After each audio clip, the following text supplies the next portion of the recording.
সকলকে জানাই কালীপুজো আর দিওয়ালির আগাম শুভেচ্ছা। এই সময় অনেকেই বাজি ফাটান, আনন্দ উপভোগ করেন।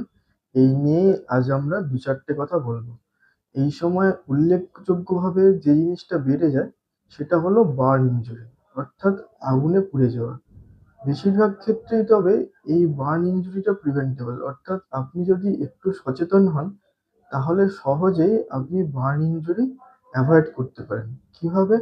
যেমন ধরুন, আপনি যখন বাজি কিনছেন খেয়াল রাখবেন যেন বাজিটা হয় ফ্রেশ।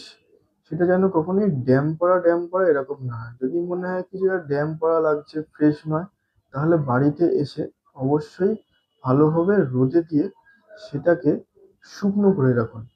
যখন বাজি ফাটাবেন কখনোই কোনো অবস্থাতেই ঘরের ভেতর বাজি ফাটাবেন না।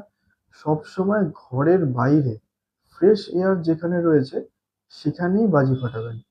বাজি ফাটানোর সময় সবসময় সুতির কাপড় পরে থাকুন। কখনোই সিনথেটিক কাপড় পরে বাজি ফাটাবেন না। সিনথেটিক কাপড়ে আগুন খুব দ্রুত ছড়ায়।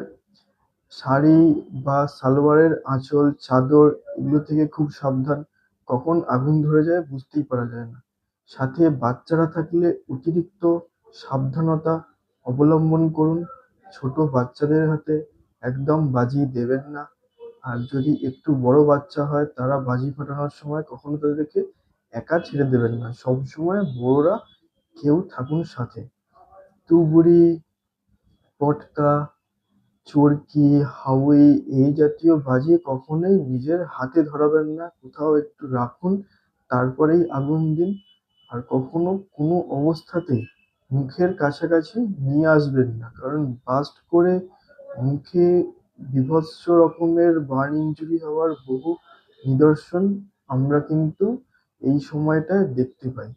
সাথে সবসময় অবশ্যই খেয়াল রাখবেন কাছাকাছি যেন জলের সোর্স কিছু না কিছু থাকে।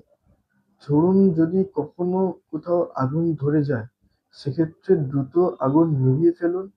তারপরে জল দিন বা ঠান্ডা কিছু দিন, গরম দেবেন না। তারপর সুতির কাপড়ে জায়গাটা ঢেকে দ্রুত নিকটবর্তী হসপিটাল বা ডক্টরের পরামর্শ নিন। আশা করি কালীপুজো এবং দিওয়ালি সকলেই ভালো কাটাবেন। নমস্কার।